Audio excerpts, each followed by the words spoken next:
idza sajadta wa kama qala famakkin sujudaka. Kalau Anda sujud, kata Nabi, engkau kokohkan dulu sujudmu. Jangan langsung doa. Tempelin yang enak. Ya, sampai nempel betul. Kening tempelin. Makanya teman-teman, tempat sujudnya kalau bisa jangan terlalu empuk. Ya. Supaya nempelnya enak. Gitu. Ya, karena itu di atas bantal nggak boleh sujud. Terlalu empuk. Sejadah coba cek kalau terlalu empuk tuh yang membuat nggak nempel, nggak ngerasa nempel tuh, ya itu kurang dianjurkan. Ya. Jadi kalau pas nempel tuh terasa betul sehingga ada nempel, nanti saat darah mengalir ke otak tuh kalau kita sedikit MRI itu ada kayak titik God spot di sini. Sampai merasa tenang di situ, nyatu. Nah biasanya kalau energinya sudah ke situ, ada rasa nyaman, ada tenang, ada ketundukan. Awalnya kalau belum benar pusing dulu tuh, itu awalnya. Nah nanti nempel semua, ini nempel. Kalau sudah nempel betul ada sensasi yang berbeda pada diri kita. Jelas? Oke. Jadi itu dulu yang pertama saya tekankan, tempelkan dulu dengan baik. Rambut panjang tidak harus diikat, laki-laki ya, bukan perempuan. Biarkan dia terurai. Dengan catatan tidak menutupi keningnya. Oke, kalau 1-2 menutup, masih kena kening, masih nempel, itu sah. Walaupun makruh. Makruh tanzih istilahnya. Kalau bisa dihindari. Karena nggak disukai. Tapi tetap sah. Ya, karena itu Nabi pakai imamah yang dibuat itu. Ya, kita pakai peci sekarang. Ya, itu salah satunya bukan ingin membuat penampilan performance sebagai tidak. Asal katanya supaya akarnya rambut ini yang mungkin panjang tertutup sehingga tidak terlalu menutup bagian saat kita sujud. Ya, tapi kalau dia tak pakai peci, justru kebalik. Jangan diikat, biarkan aja. Karena pada dasarnya nggak ada orang rambut ke depan begini kan. Pasti ke samping kan. Ya, kalaupun sujud dia terurai. Nah, ada riwayat mengatakan ketika dia sujud dan terurai pun itu sebetulnya rambut ikut sujud. Gitu. Tapi dia nggak menutup kening. Kalau menutup semua maka tidak sah. Terus ya, kalau masih masuk sebagian, nempel dia, walaupun terhalang 1-2, itu sah dia sujudnya walaupun sifatnya makruh. Sebaliknya perempuan. Kabelnya ada 1 rambut pun. Apa masalahnya? Bukan karena menghalangi, tapi aurat bagi perempuan. Jelas? Yang harus ditutup. Nah, kemudian yang kedua, kain. Bagaimana statusnya mau kena nempel di sini ya? Nah, mukena sedapat mungkin tidak menutup bagian keningnya. Supaya keningnya menempel. Ya, kalau dia terhalang sama sekali nggak nempel, tapi dengan kena mukenanya, maka salatnya tidak sah. Berbeda dengan mukenanya jadi alas. Pakai jilbab nutup mukena karena misalnya di Arafah panas nih dipakein jadi alas, itu tetap sah.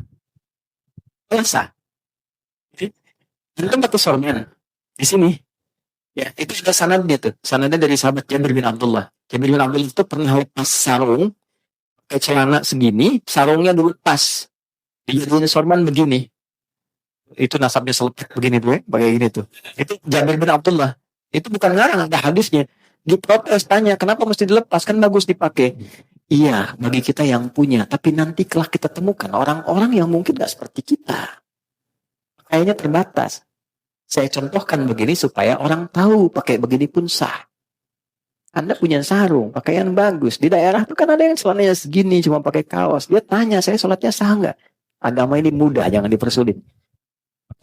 Kalau dipakai di sini jubahnya, kemudian sorbannya, lalu sujud, kena ke sorban, sholatnya nggak sah. Ya? Tapi kalau sorban dibentangkan begini, tidak menempel di sini, itu sah. Intinya, tidak ada kain tambahan yang digunakan di sini menghalangi tempat sujud. Tapi kalau dia bukan bagian di tubuh, dilepaskan begini, itu sah. Jelas ya? Contoh, boleh nggak saya pinjam?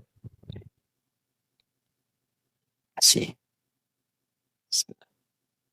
Nah, teman-teman contoh begini ya.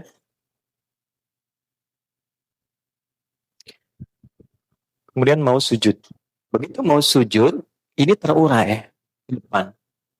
Kamera melihat ya, supaya bisa nyampe. Ini. Nah, ini kena begini.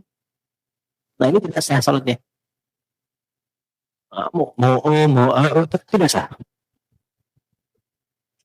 Oke? Ya. Karena ini sesuatu yang ada dalam tubuh, nempel begini, ikut terbawa. Tapi kalau begini, saya wukuf di Arafah, panas gini, dekat batu, saya gini kan supaya nggak terlalu panas. Sah. Jelas?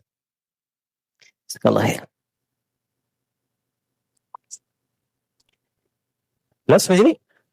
Baik. Sudah sempurna sujudnya? Belum, karena belum berdoa. Baru sujud. Sekarang doanya bisa apa? Yang kita baca? Nah, kita punya 2 menit lagi. Doanya bisa Subhana Rabbiyal A'la. Boleh tambah Subhana Rabbiyal A'la wa bihamdihi. Ada lagi satu lagi. Subhanakallahumma Rabbana bihamdika Allahumma gfirli. Sudah. Baik. Ini tidak banyak orang tahu. Itu doa pembuka. Bukan doa yang sesungguhnya. Itu doa pembuka. Kita sedang berusaha mendekatkan diri kita sama Allah. Subhana rabbiyal a'la wa bihamdi. Ya Allah, Engkau yang maha tinggi. Saking agungnya, aku tundukkan bagian terhormatku hanya untukmu. Kan kehormatan manusia itu di kepalanya. Begitu dia bisa jatuhkan ke bawah, itu sedang merendahkan dirinya. Itu di Romawi kan, dia sujud tuh. Kan? Manusia dia ruku karena merendahkan dirinya. Kita jatuhkan kehormatan kita di hadapan Allah untuk mengagungkan Allah. Dan aku lakukan ini sebagai pujian kepadamu. Maka berlakulah hukum. Perhatikan hukum ya.